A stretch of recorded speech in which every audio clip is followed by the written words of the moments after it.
بینەرانی بەڕێز سڵاوتان لێبێ خۆشحاڵی لە بەرنمەیەکی تایبەت بە ساڵیادی دامەزراندنی یەکێتی نیشتمانی کوردستان لە هەولێری قەڵاو منارە هەولێری سەوزپۆشی یەکێتی نیشتمانی کوردستانەوە لەگەڵتانی. ئەمڕۆ قسە لەسەر پەیوەندیەکانی یەکێتی ئەەکەین لەگەڵ حیزب و لایەنەکان، قسە لەسەر نێبوونەوە و یەکتیمی یەکێتی نیشتمانی کوردستانەکەین، قسە لەسەر داواکاری و ناڕزایەکانی خەڵکی کوردستان و ئەو چاکسازی کە بڕیارە حکوومەتی هەرێمی کوردستان ئەنجامی بدات. بۆ ئەم مەبەستەش میوانداری زۆر بەڕێز دەرباس کۆسرە ڕەسوڵ کارگێڕی مەکتەبی سیاسی یەکێتی نیشتمانی کوردستانمان کردووە. کاک دەرباس ئەم کاتە باش. با لە یەکتیمی و نێبوونەوەی یەکێتیەوە دەست پێ بکەین. ئێستا ئەوەی کە خەڵک ئەیبینێت سەرکردایەتی نوێی یەکێتی وەک یەکتیم کار ئەکات، ئەمە تەنها قسەیەکە و کادرەکانی یەکێتی ئەیکەن یان بە فعلی وایە؟ بەڵێ، من سەرەتا دەمەوێت لێرەدا پیرۆزبایی 45 ساڵیاد یەکێتی نیشتمانی کوردستان لە کەسوکاری سەربەزی شەهیدان پێشمەرگە قارەمانەکان تێکەشەرە دێرینەکان بکەم. هەر لێرەوە سڵاو و درود بۆ مامی گەورەمان و شەهیدانی ڕێگای ڕزگاری کوردستان بنێرم. لەسەر مەسلەی یەکتیمی بەڕاستی ئەو پرسیارە لە جێ خۆیەتی کاک سامانجان. ئێمە کە باسی یەکتیمی دەکەین، ئێمە وحدەی کار باز دەکەین کە هەمومان وەکو یەکتیم کار دەکەین. لەوانەیە بڕای جیاواز و شێوازی کارکردنی جیاواز و توانای جیاوازمان تێدا هەبێت، بەڵام هەمومان بەرەوەیەک ئامانجی گەشەکردن و هەسانەوەی یەکێتیە لەم قۆناغەدا و بتوانین لە ڕێگای یەکێتیەوە چۆن زیاتر باشتر خزمەتی کۆمەڵانی خەڵکی کوردستان بکەین. خۆشبەختانە تا ئێستا خۆتان ئێستا سەرەتای کارکردنی ئێمە دەستی پێکردووە و لە بەستنی کۆنگرۆ تا چەند هەفتەیەک پێشستا هەموو ئۆرگانەکانی نەکەوتنەوە سەر کاری خۆیان، ئەوش بەهۆی قەیرانی کۆرۆناوە نەماتوانێت بە پێی پێویست، بەڵام ئێستا خۆشبەختانە هەموو کەوتنە سەر کاری خۆمان وە لە چەند مانجی ڕابردوودا کۆمەڵە زیندوی کۆبوونەوەیەکمان بەستووە هەم ناوەندی بڕیاری سیاسی یەکێتی نیشتمانی کوردستان کە مەکتەبی سیاسیەوە توانیمان ئەو بڕیارانێکە لە مەکتەبی سیاسی بدرێت بچێتە بواری جێبەجێکردن، ئەوش بە ئیرادەی یەکتیمی و یەکریزی و زۆرینەی مەکتەبی سیاسی توانیمان ئەوە بکەین. لە دوای کۆنگرە دابەشکردنێکی دەسەڵات ئەبینرێت، ئەنجومەنی سەرکردایەتیمان هەیە، مەکتەبی سیاسیمان هەیە، ئەنجومەنی پاراستنی بەرژەوەندەکانی یەکێتی نیشتمانی کوردستان. چۆن باڵانسێک لە نێوان کاری ئەم ئەنجومەن و ئۆرگانانی یەکێتیان ڕێکخراوە؟ بەڵێ، ئەمە پێڕەوی ناوخۆمان هەیە، بە پێی پێڕەوی ناوخۆ دەسەڵاتەکان جیاکراوەتەوە. ئەنجومەنی باڵای سیاسیمان هەیە کە لە تێکۆشەرە دێرینەکانی یەکێتی نیشتمانی کوردستان پێکهاتوونە. ئەوانە وەکو ئەنجومەنێکی دانایانن کە هەر پرسێک پەیوەندی بە پرسە نیشتمانیەکانەوە هەبێت و چان و سازەکان هەبێت بە فلتەری ئەواندا تێپەڕ دەکات. ئەنجوم سەرۆکایەتیمان هەیە و مەکتەبی سیاسیمان هەیە و ئەنجومەنی سەرکردایەتیشمان هەیە. مەکتەبی سیاسی ئەوە کاری ڕۆژانەی و تەسمیمکردنی سیاسەتی هێشێتیە. خۆشبەختانە ئێمە توانیمان تا ئێستا هەفتانە کۆبوونی خۆمان بەستین و هەر شتێک کە هاتووتە پێشەوە ئەگەر جاری وا هەبووە زەرور بۆ هەفتەی دوو جاریش کۆبوونی خۆمان کردووە. لە ڕێگای مەکتەبی سیاسیەوە بتوانین پەیامی یەکێتی و ڕوانگەی یەکێتی دیتی یەکێتی بۆ کۆمەڵانی خەڵکی کوردستان. بەڵێ، بەرکەوتن نەبووە لە ماوەی ڕابردووە لە نێوان ئەم ئەنجومەنانە؟ نەخێر، بەرکەوتن نەبووە. هەمومان بەڕاستی ینی بۆ ڕوحێتەوە ئینسان دەبی سوپاسی هەموو هەواڵام بکە، بۆ ڕوحێتەوە وەکو یەکتیم و تەواوکەری یەکتری قەت دێمە کۆبوونەوەشمان لەگەڵ ئەنجومەنی باڵای سیاسیش هەبووە و لێشەوە هەردوو لایەکترمان دڵنیا کردێتەوە ئێمە تەواوکەری ئیشەکانی یەکترینە و هیچ لایەکمان بەسەری لایەکی ترەوە نییە و هەمووشمان وەکو یەکتیم کار دەکەین بۆ تەواوکردنی ئەرکەکان کە دێتە پێشەوە. بەڵێ، سەبارەت بە یەکێتی ناو یەکێتی پێش کۆنگرە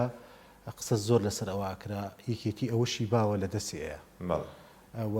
زۆر جار نەحەزانی یەکێتی و بگرە هەنێ لە دۆستەکانی یەکێتیش ترسی ئەویان هەبوو. ئەمە ترسیە ڕەویەتەوە، ئەری ئەمە ترسیە ئێستا لەسەر یەکێتی هەیە؟ سروشتی یەکێتی لە سەرەتا دروستبوونی وا بووە، ینی خۆی بە هێزێکی نیمسە بەرەیەوە دروست بۆ یەکێتی نیشتمانی کوردستان. دایم بیرڕای ئازاد و بیربۆچنی جیاواز هەبوو لە ناو یەکێتی نیشتمانی کوردستان. ئەوەش سروشتی تەبیعەتی یەکێتیە.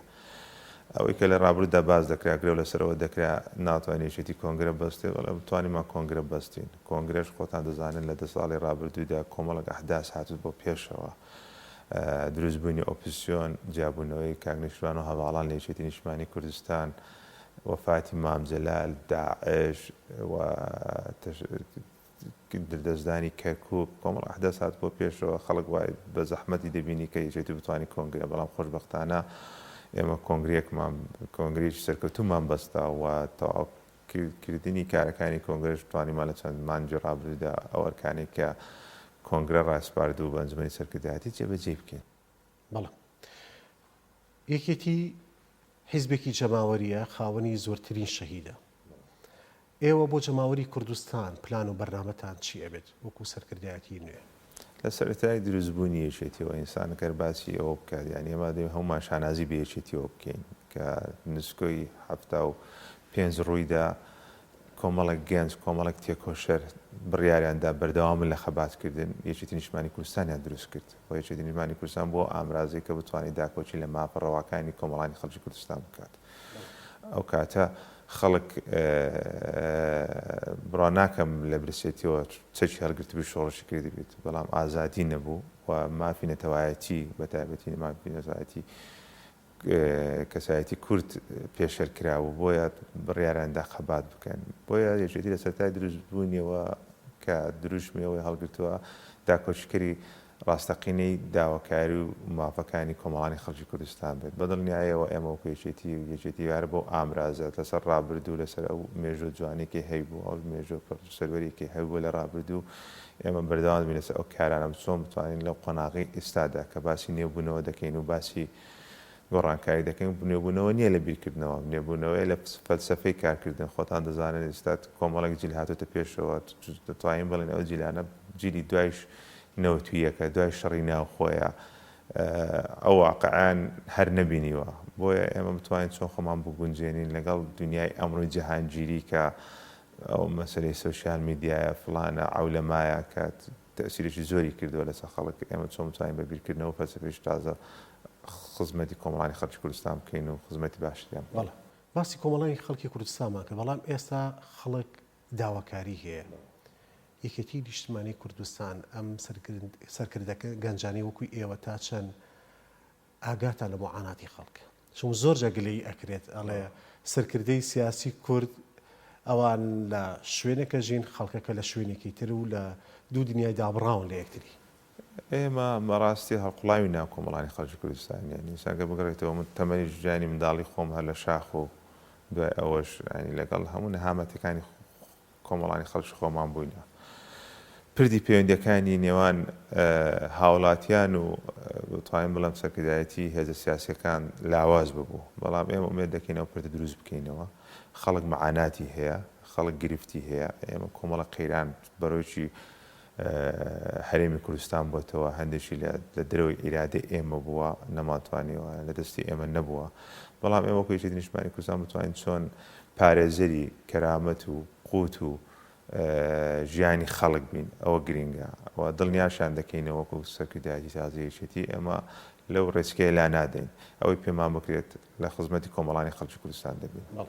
ئەوەی ئەوترێت سەرکردە سیاسیەکان هەمیشاڵن لەبەرەی خەڵکین بەڵام خەڵک زیاتر کردداری ئەوێت ینی ئێوە پلانتان هەیە لەبەرەوەی کە ئەڵین یەکێتی یعنی حکومڕانی لە کوردستانە بەشێکی سەرەکی حکومڕانیە لە کوردستانە ئێمە دەگەڕمەوە سەر وتە بە نرخەکانی جەنابی مام خوای لێ خۆش بێت کە باسی دەکە لە خانی قوڕەکانەوە ئەگەر فەلسەفە و سیاسەتی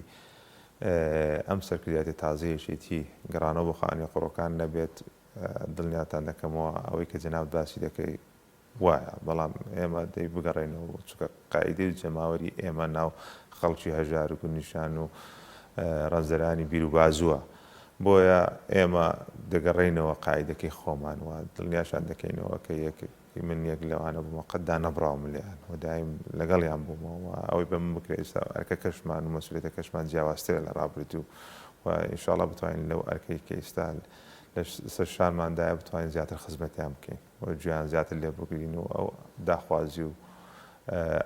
داخوازی و پێداویستانێکی هەیەە بە پێی پێویست بۆیان جێبەجێ بکەین کاک دەرباز کە من قسە لەگەڵ جەناب داکەم تۆ کوڕی کاکۆسرەتی کاکۆسرەت ماوەیەکی زۆر سەرۆکی حکوومەتی هەرێمی کوردستان بووە لە سەردەمی ئەوە سەر ڕای قەیرانەکان سەر ڕای ئەوەی کە وەکو پێویست داهات نەبووە بۆ هەرێمی کوردستان بەڵام توانی بووی نەبوونی تەنان تەجروبەی حکومڕانیش توانی بووی خزمەت گوزارەکان تا ئاستێکی باش بگەێنێ بە خەڵک تۆ چی هەیە لەسەر ئەمە؟ وەڵام ئینسان شانازی بووە کاکۆسەتەوە دەکات نەک هەر وەکو باوکێ وەکو ڕەمزێک بە تایبەتی لە ناوێکی نیشتمانی کوردستان ینی کاکۆسەت یەک لە ئەستێرە درێژاوەکانیەکی نیشتمانی کوردستانەوە جێ شانازی پێگەی جەماوەری و کۆمەڵانی خەڵکی کوردستانەوە تایبەتی هەولێریش شانازیە بۆ ئێمە کە باسی سەردەمی حکومڕانی کاکۆسەت دەکرێت وەکە باسی خاچی بوون دەکرێت باسی خانی قوڕەکان دەکرێت بەڕاستی ئەو سەردەما حکومەتی خانە قوڕەکانەوە خەڵک بوو خەڵک دەیزانی کە ئیمکانێتی حکومەت چەندە خەڵک دەیزانی کە وە مقارنەشی پێش ڕاپەڕینی دوای ڕاپەڕینیشی دەکرێت کە لە سەردەمی حکومەتی بەعز چی لە خەڵک کراوە حکومەتی بەعز چەند زاڵم بووە بۆیە حکومەتەکەی بە حکومەتی خۆی دەزانی سەر ڕای ئەوەش بڕوان ناکەم لە سەردەمی لەو سەردەمە سەختی کە چەندەها حەسار لەسەر هەرێمی کوردستان هەبوو و شەڕی ناخۆش دروست بەڵام ڕۆژێک موچە نەفەوتە و هەموو خەڵکیش حکومەت بە حکومەتی خۆی دەزانیت لە سەردەمەدا مامۆستایان بڕیارەدا چەند مانگێک بێ موچە دەوام بکەن و تا منداڵەکان و نەوەکانی داهاتوو بێبەش نەبن لە خوێندنەوە جێ شانازی هەموو لایەکمانە بۆیە ئێمە دەی بگەڕێنە سەر ئەو فەلسەفەیە ئەم شانازیە ئەرکی تۆ و ئەرکی هەواڵەکانی ترن لە ناو یەکێتی نیشتمانیە قورسر ناکات ئێمە سەرکردی وەکو کاکۆسرەتوان هەبوونە ناو حکوومەتە بەم شێوازە کاری کردووە بەدڵنیاییەوە ئەوە تو مێژووی ئەو حیزبێ ئەمە ناتوانین ئێمە بەڕاستی بڵێن وەڵامە چاو لەو مێژوۆی دەپۆشین ئەنی ئێزان ئەرچی هەموو هەڤاڵانمانە لە هاوسەرۆکەکانەوە تا خوارەوە ئەرکەکەمان قورسە ئێمە لە جەنای مامجەلاو دەست پێ بکەین و بینە سەر سەرکردەکانی تریش کە لەو سەردەمەدا و لە ڕابردوودا ناوێکی نیشتمانی کوردستاندا خزمەتیان کردووە ئەرچی هەموو لایەکمان قورسە ئەنی بەڵام ئێمە ئومێد دەکەین کە بە پشتیوانی خواوە بە پشتیوانی هەواڵانی خۆمان و کۆمەڵانی خەڵکی کوردستان و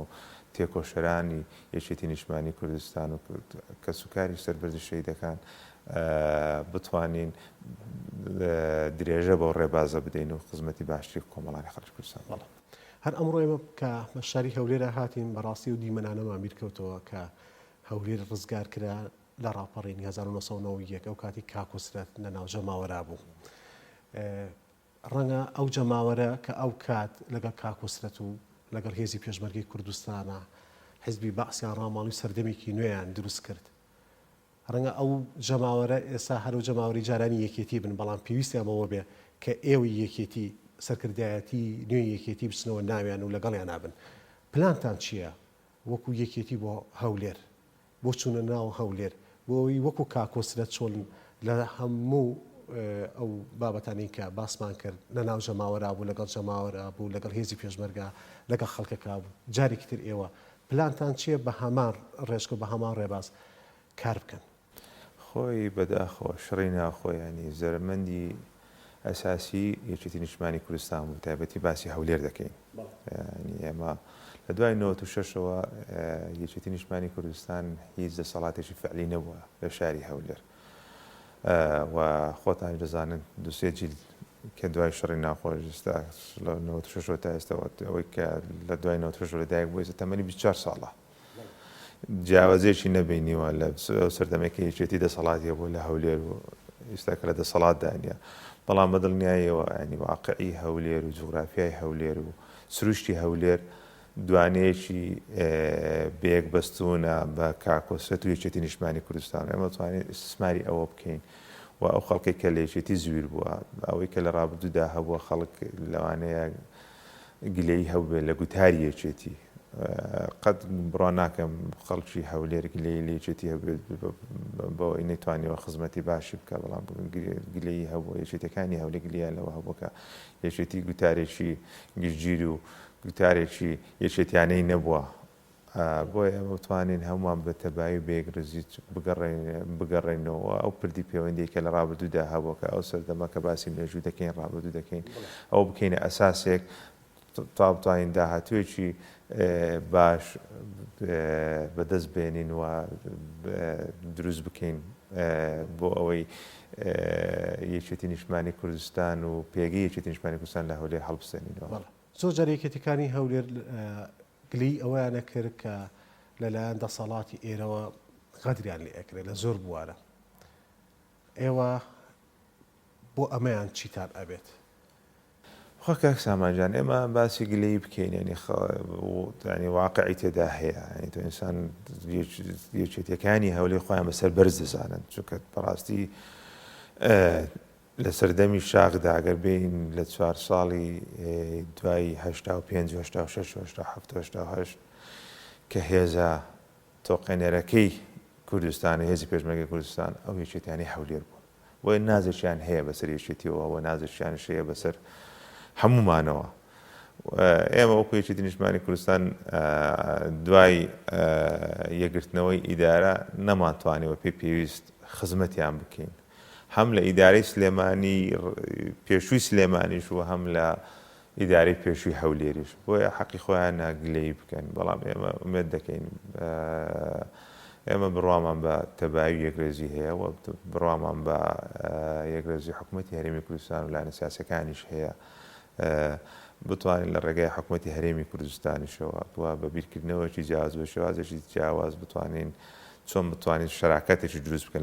لەسەر ئەساسی حکوومەتی خۆجێتی هەولێر لە ڕێگای ئەو شەراکەتە ئێستا هەیە؟ ئەو شەراکەتە نییە بەداخەوە لە شوێنەکانی تر هەیە بەڵام وەکو یەکێتی نیشتمانی کوردستان ئێمە تا ئێستاش ینی شەریک نین لە حکوومەتی خۆجێتی هەولێر بەڵام ئومێد دەکەین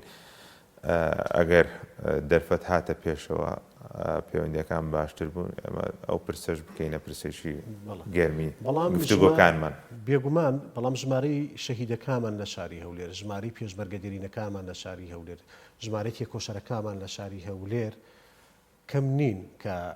تا ڕادەیەک پەراوێز خراون کە تا ڕادەیە خزمەت نەکراون بۆیە من ئەمە بە دەرفەتە زانم بزانین سەرکردایەتی نوێی یەکێتی چی جوابێکی هەیە بۆ ئەمان وەکو پرسیاری ینی درێژە پێدەری پرسیاری پێشوو بەدڵنیاییەوە خۆێرەگە ئەمە زانی چاو بۆدا چاپۆشی لەوە بکەین ئەین چاپۆشی لە مێژوی خۆمان ڕابردی خۆمان دەکەین کار کراوە ناڵێن نەکراوە هەم لە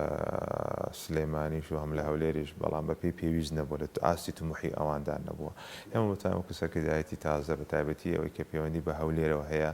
هەمومان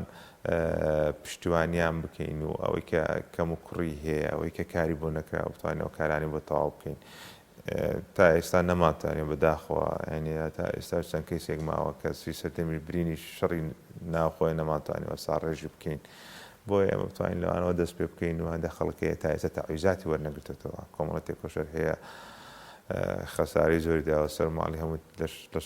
لە شەڕی ناخۆدا تێدا چوە نەماتوانین بۆیان بگەڕێنەوە ئەوە بکەینە ئەجندای کارکردنی تیمی ئێمە لە حکوومەت وە بتوانین لە گفتوگۆکانیشماندا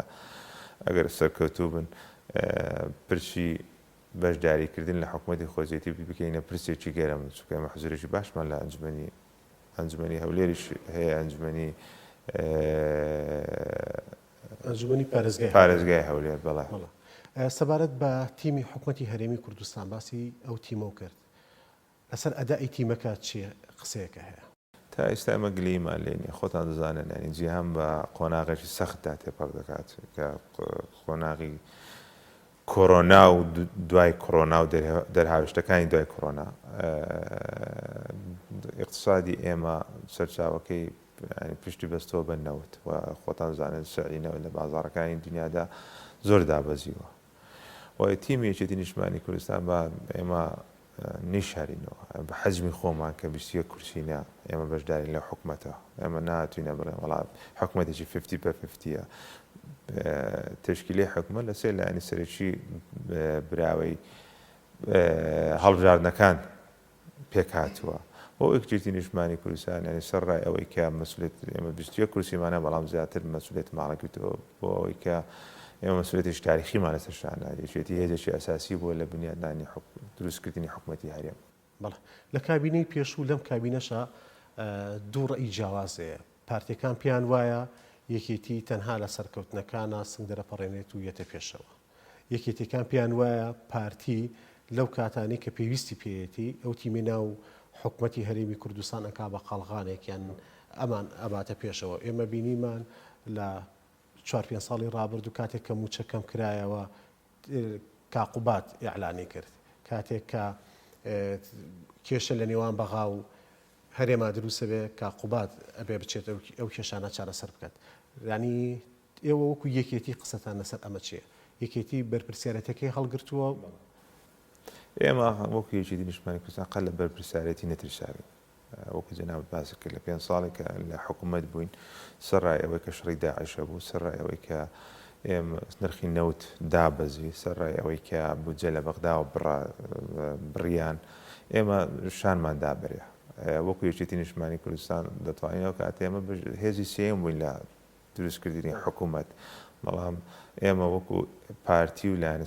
وەکو پارتی شانماندا برێ و تحملی مەسئولیتمان کردووە خۆشبەختانە توانیمان زیاتر لە خۆتان تحمل فقط پارتی ئەگە زیاترمان نەکردوێ کەمترمان نەکردووە دەتوانین شانازی بەوەش بکەین ئێمە لە ئێستاشدا وەکو یەکێتی نیشتمانی کوردستان ئێمە ناترسێن لە مەسئولیت ئێمە خۆمان بەشێک لە دروستبوون و بنیادنانی حکوومەتی هەرێم دەزانین و مەسئولیتەکەش بەڵێ مەسئولیتمان لەسەر شانە و ئەو مەسئولیتەش وا بە ئاسانی نهاتوتەکایەوە جەنابەت کە باسی ڕابردووی یەکێتی کردەوە مێژوویەکە ئەو مەسئولیتی دروست کردووە بەڵێ آخر پرسیارم لەسەر ئەم بابەتە یەکێتی ئەبێ بە ئۆپۆزسیۆنی ئەم حکوومەتە هەنێ ڕەنگە ئەمە یەکێک بێت لەو داواکاریانەی هەنێ جار گوێمان لێ ئەبێت داوا ئەکەن یەکێتی بێ بە ئۆپۆزسیۆن قورس نییە بۆ یەکێتی یەکێتی ینی یەکێتی بەشێکە بەشێکی ئەساسیە لەو حکوومەتە بەڵام ئێمە کۆمەڵێک بیرۆڕای جیاوازمان هەیە لە شێوازی حکومڕانی لە هەرێمی کوردستان ئێستا باسی یاسای چاکسازی دەکرێت وان نیشان دەدرێت کە یەکێتی نیشتمانی کوردستان دژی یاسای چاکسازی ئێمە لەگەڵ چاکسازینە ئێمە لەگەڵ گۆڕانکارینە ئەو بۆتە سروشتێکی ئاسایی ژیانی خەڵک بەڵام ئەوە دەبی گشتگیر بێت ناکرێت سە حسابی خەڵکی هەژار بێت و خەڵکە خوا پێداوەکان هیچ زەرمەند نەبن ئەگەر پێم خۆش لەسەر ئەم پرسی چاکسازیە زیاتر بۆستین بەڵام لەسەر ئەوەی کە یەکێتی لە ناو حکوومەتی هەرێمی کوردستان ینی خۆی بە خاوەنی ئەم حکوومەتە ئەزانەیان بیری لەوە ئاکاتە ڕۆژە لە ڕۆژان بێ بە ئۆپۆزسیۆن ئمە خوێنمان داوە ئێمە وەکو باسم کرد لە سەرەتای دروستبوونی حکوومەتی هەرێمانی دروستبوونی حکوومەتی هەرێم بەرهەمی فیداکاری و تێکۆشان و خوێنڕژنی کۆمەڵانی خەڵکی کوردستان بۆ بەتایبەتی یەکێتی هێزێکی ئەساسی بووە بۆیە ئێمە خۆمان بەساحب دەزانین قەت ئەوانمان بیر نەکردێتەوە وەکو ئۆپۆزسیۆن بە ڕۆژ دەسەڵات بین و شێژ ئۆپۆزسیۆن بین نا بەعەکسەوە ئێمە وەکو بەتایبەتی تیمی ئێمەش ئەگەر بینی بتان لە چەند هەفتەی ڕابردوودا لەسەر مەسلەی بژێوی و قوتی خەڵک سەردانی بەغدایان کە زنجیرە کۆبوونەوەیشیان ئەنجامدا کە زۆرینەی تیمەکە کە تیمی حکوومەتی هەرێم بەڵام زۆرینەی تیمەکە لە ناو حکوومەتی تیمەکەی حکوومەتی هەرێم ئەندامانی یەکێتی نیشتمانی کوردستان بوون بۆ ئێمە بە پرۆشین بتوانین چۆن بتوانین لە ڕێگای حکوومەتی هەرێمی کوردستان و بژێوی خەڵکی کوردستان باشتر بکەین کاک دەرباز باسی پرسی چاکسازیمان کرد هەنێ جەروا دەرئەکەوێ ئەوەی یەکێتیە دژی چاکسازیە پێم خۆشە ڕێی ئێوە وەکو یەکێتی نیشتمانی کوردستان لەسەر چاکسازی بزانم مەسەلەی چاکسازیانی ئێستا وەکو باسمان کرد کە بۆتە زەرورەتێکی ژیانی ڕۆژانەی خەڵک و یەکێتی قەت دژی چاکسازی نەبووە بگرە ئێمە کە باسی نێوبوونەوە و کۆنگرە دەکەین کە باسی نێبوونەوە دەکەین نێبوونەوە لە بیرکردنەوە لە فەلسەفەی کارکردن باز دەکەین نەک لێبوونەوە لەوەی کە وڵات دەرباز هاتووەتە و کاکۆسەت چۆتە ئەنجومەنی سیاسی دەرباز بۆتە کارژێر مەسلەی چاکسازی مەسلەیەکی ینی پرسێکی گشتگیرە ناکرێت ئێمە دەست بۆ قوتی خەڵکی هەژار بەرین و سێکتەرەکانی کە بژێ بخەین ئێمە لەگەڵ پرۆژەیەکی چاکسازی گشتگیرین کە هەموو سێکتەرەکان لەخۆ بگرێت لە کەرتی تایبەتەوە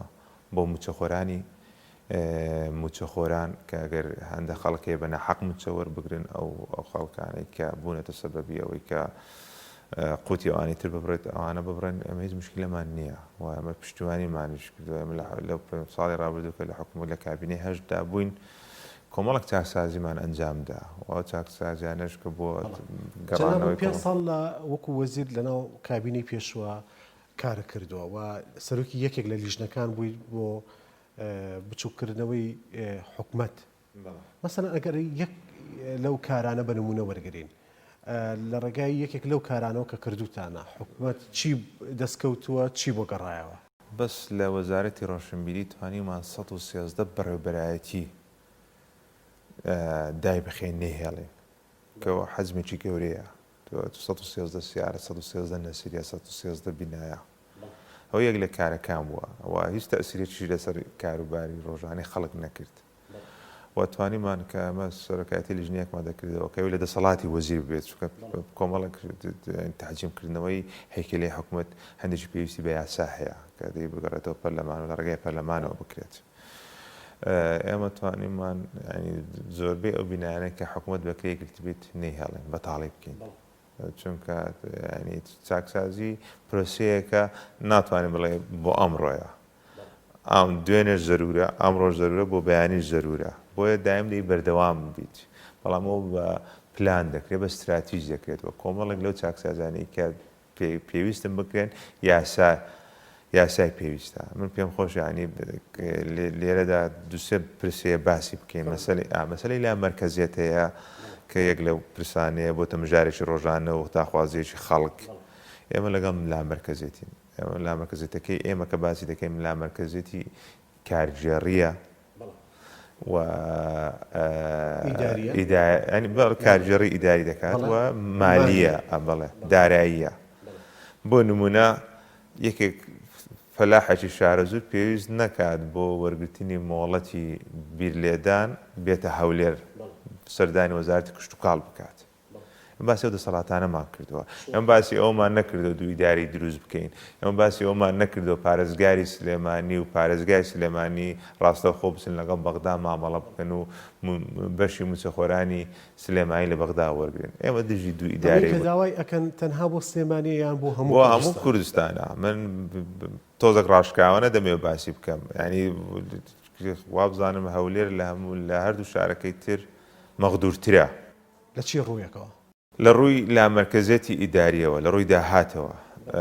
دهۆکە ئیبراهیم خەلیلی هەیە کە داهاتێکی زۆر ڕۆژانە لە ڕێ ئیبراهیم خەلیلەوە دەستی دەکەوێت سلێمانیە باشماقت هەیە و پەروێزخانت هەیە بەڵام پارێزگای هەولێر حاجی ئۆمەرانی هەیە ساڵانەش بەهۆی سەختی ڕێگابانەکانەوە بەهۆی سەختی کەشوهەواوە جمزۆڵەکان زۆر کەس دەبتەوە بۆیە پایتەخت زیاتر مستەفید دەبیت لەوە بۆیە ئەمە کە پرۆژەیەمان باس کردو پرۆژێکی گشتگیرە بۆ ئاسانکردنی ژیانی ڕۆژانی خەڵکە ئەم باسی ئەومان نەکردو وڵا داوای لا مەرکەزێتی ئیداری دەکەین بۆ ئەوەی بچین ڕاستەوخۆ لەگەڵ بەختا تەعامل پارتی بۆ لا مەرکەزێتی ئیداری پێقوبوڵە بەڵام مالیەکە پێقوبوڵ نییە مالەکەش خۆ لە سۆدادین تۆ لە باسی مەلامەکەزی ئیداری دەکەین ئیداریەکە دەکەین مالێکەش لەگەڵێتی ئەمە باسی بۆ نمونە پرۆژەیەکی 200 میلیۆن دیناریە لە سلێمانی کە زەرورە ئەمڕۆ جێبەجێ بکرێت پێویست ناکە ئێمە کتاب بکەین بۆ وەزارەت بۆ ئەنجومەنی وەزیران و ڕەزامەندی لەسەر بدرێت لەوانەیە ئەگەر گرفتێک هەبوو بێت لە ڕابردوودا خۆی من حەزم لێ با بگەڕێنەوە تۆزێک بۆ کەی ینی ئەو گرفتە تووشی حکوومەتی خۆزیەتی حکوومەتی هەرێمەوە ئەمە تا 2013 هیچ مشکلەیەکمان نەبوو ئەسڵان لا مەرکەزێتێکی ئیداری و مالی هەبوو هەم لە دهۆک هەم لە سلێمانی لە سلێمانی توانرا کۆمەڵک پرۆژێک گەورە جێبەجێ بکەوە لە دهۆچیش ئاوەدانەیەکی بەرچاوی بەخۆی بینی بەڵام دوای دروستبوونی کابینەی هەشت کۆمەڵک لەو دەسەڵاتانە هەموو گەڕاوە هەولێر ئەو بۆ سەبەبی ئەوەی کە ئەو گرفتانە دروستبوون ئەو ڕۆتینانەی کە ئێستا ڕۆژانە هاوڵاتی بەدەستەوە دەناڵێنن دروست ببێت ئەو کە ئەو سەردەما لەوە باز دەکرا قەیراین دارایی هەیە بوجێ پێویست نییە بۆیە ناتوانرێت زێدە ڕۆی دەکەی لە محافەزەتەکانەوە بەڵام ئێمە توانیمان لە شەژمانجی کۆتایی کابینەی ئێمە هیچ گرفتەی داراییمان نەمابوو بە خۆتانش دەبینن کە داهاتی 2009 داهاتێکی باش بۆ حکوومەتی هەرێم هەی بووە بۆیە دەکرات چاک بکرێتەوە بەڵام بەداخەوە نەکراوە بەڵام لە کارنامەی حکوومەت کابینەی نۆمیش تێدا هەیە کە باسی لە مەرکەزێتی ئیداری و مالی دەکات و ئەمە پشتیوانی کارنامەی کابینەی نۆ دەکەین و بچێتە بواری جێبەجێکردن ئەمە نە زیاد نەکەم لەوە زیاترمان داوا نەکردوشی نیشتمانی کوردستان بەڵێ ئەمە نقطەی خلافی نێوان پارتی و یەکێتی نییە نەخێر بڕوان ناکەم بۆ یەکێتی لەگەڵ لایەنەکانی کە لە دوای کۆنگرە کۆبووە سەردانی یەکتریتان کرد بەڵام لەگەڵ تا ئێستا پارتی دیموکراتی کوردستانە بە ڕسمیدانە نیشتون وڵە بزانینی ئەوەی تۆزە بەڕاشکاوانە باسی پەیوەندەکانی ئێمە پارتی بکەین ئێمە پەیوەندەکانی ئێمە پارتی زانێت باگراوندێکی قوڵی هەیە ئەمڕۆ دوێنێ نینە دایم بەرزنزمی خۆی بینیوە ئێمەش ساڵی 90 ڕیاری شەڕی ناوخۆماندا و دوای ئەوە دوو ئیدارەی هەبوو لە هەرێمی کوردستان و دوای ئەوە کە زانیماکە دوو ئیدارەی دژی بەژەوەندەکانی باڵای کۆمەڵانی خەڵکی کوردستانە بڕیاری یەکگرتنەوەی حکوومەتی هەرێمدرا کە توانرا دوای ئەوە خۆشگوزەرانی و ئارامی و سەقامگیری بە کوردستان بگەڕێتەوە و ئاوداوانێکە ئێستا دەیبینین بەرهەمی یەکگرتنەوەی و یەکڕێزی و تەبایی نێوانیشێتی و پارتی بووە یەکێتی پارتی دوی هێزی ئەساسینە لە بەڕێوەبردننی ئەم وڵاتەدا ئەو پردی متمانەیەکی لە بینی ئێمە و پارتیدا هەبووە لاواز بووە و بڕیار بوو چەند کۆبوونەوەیەک ئەنجام بدرێت لە چەند لە مانجی ڕابردوودا و چەند هەفتەی ڕابردوودا بەڵام بەداخەوە هەر جاری بەهۆی هۆکارێک کۆبوونەوەکان دواخراوە لە جاریشان ئەوان سەبەب بوونە جاریشان ئێمە سەبەب بووینە بۆ دواخستنی کۆبوونەوەکان بەڵام دەکەین داهزدای متوانین کۆبوونەوە بکەین وەکو باسم کرد خاڵی خلافی نێوان ئێمە و پارتی کەسبوونی متمانەیە هەر هەنگاوێک یەکێتی نیشتمانی کوردستان دەینێ داوان بە گومانەوە دەیبینن و هەنگاوانی دێنین ئێمە بە گومانەوە دەیبینین بۆیە دانیشتن گفتوگۆکردن و مناقەشەکردن وەدەم باشترین چارەسەرە بۆی بتوانین ئەو کێشانەی کە هەمانە ئەو نیگەرانیانەی کە هەمانە بیڕوێنینەوە بەڵێ ئەم دانیشتەکەیە بێت بەخوا تا ئێستا سەقفێکی بۆ دیاری نەکراوە بەڵام وا بڕیار بکە دوای جەژنەوە دانیشتە بکرێت ئەنی زمینە سازیەکی بۆ کراوە بەڵێ گفتوگۆ دایم دەرگای گفتوگۆ هەبووە پەیوەندی هەبووە لە نێوان سەرکردایەتی یەکێتی و سەرکردایەتی پارتیان ئێمە دەرگای گفتوگۆماندا نەخستووە بەڵام ئەمە بیستومانە هەر کۆبوونەوەیەک ئەنجام بدرێت دەستکەوتی تێدا هەبێت بۆ کۆمەڵانی خەڵکی کوردستان ئێمە نەچین کۆبوونەوە بکەین فی سەبیلەوەی کە بەس ڕاگەیاندن و بۆ ڕازیکردنی خۆمان بێت بەڵێ ئاخر تەوەری بەرنامەکە پێم خۆشە لەسەر پەرلەمان و ئەو تیمەی یەکێتی نیشتمانی کوردستان لە ناو پەرلەمانە قسە بکەین ئێمە قسەمان لەسەر ئەدای تیمەکە کرد لەناو حکومەتە تیمی یەکێتی لە ناو پەرلەمانە ئەدای چۆنە بەلای ئێوە وەکو سەرکردایەتی و یەکێتی ئەرچی تیمی ئێمە لە پەرلەمان قورسترە لە ئەرچی تیمی ئێمە لە حکوومەت خۆتان دەزانن کە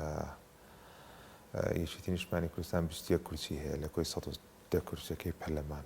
بۆیە تا ئێستا توانیانە ئەدایەکی باش بنوێنن و پێ زیاتر لەو حەزمەی کە هەیان بۆ لە ناو پەرلەمان زیاتر ڕۆڵی خۆیان ببینن بە تایبەتی دکتۆر ڕێواز ینی گشتگیرانە کاری کردووە قەت دوای نیشان نەدا وەکو سەرۆکی پەرلەمان تەسەڕوفی کردووە و بەدڵنیاییشەوە بربەست هەبووە لە پێشی گرفتی هەبووە لێرە و لەوێ بەڵام دایم بۆکوی تیم یەکێتی نیشتمانی کوردستان ویستیانە ڕۆڵێکی نێتەوەیەتێ نە بجێڕن و ڕۆڵێک بجێڕن کە لە خزمەتی کۆمەڵانی خەڵکی کوردستان بێت بەڵێ ئەگەر پەیامێکە هەبێت بۆ خەڵکی هەولێر بۆ خەڵکی کوردستان لە دووە قسەی جەنابتان چییە بێت لەم بەرنامەیە وڵادا پێیامی من بۆ خەڵکی ینی کۆمەڵانی خەڵکی کوردستان بە تایبەتی خەڵکی هەولێر ئەوەیە کە ئێمە بەردەوام دەبین لەو ڕێبازی ڕێبازە پیرۆزی یەکێتی نیشتمانی کوردستان لەو مێژوە پڕ لە سەروەریەکی یەکێتی نیشتمانی کوردستان هەیەی درێغی ناکەین تا تەمەن ڕێگەمان پێ بدات ئەرکەکانمان ئینشاڵڵا بە زیادەوە جێبەجێ دەکەین و ئەمڕۆ کەم ئێمە لێرەوە لە حزوری ئێوە دانیشتوینە وەکو سەرکردی یەکێتی نیشتمانی کوردستان لە هەولێرە دڵنیا بێت ئینشاڵڵا بتوانین بە پشتیوانی لایەنگران و دۆستان و هەواڵانی ئێمە لە یەکێتی نیشتمانی کوردستان لە هەولێر بتوانین خزمەتیش باشتری کۆمەڵانی خەڵکی کوردستان بکەین بە تایبەتی خەڵکی شاری هەولێر و قەڵا و مەنارە بەڕێز دەرباز کۆسڕ ڕەسوڵ کارگێڕی مەکتەبی سیاسی یەکێتی نیشتمانی کوردستان زۆر سپاس کە ئەم دەرفەتە بە ئێمە بەخشی زۆر سپاس بەڵێ بینەرانی بەڕێز لێرەدا هاتینە کۆتایی ئەم بەرنامە تایبەتە تا بە یەگەیشتنەوە بەخواتان ئەسپێرین خواتان لەگەڵ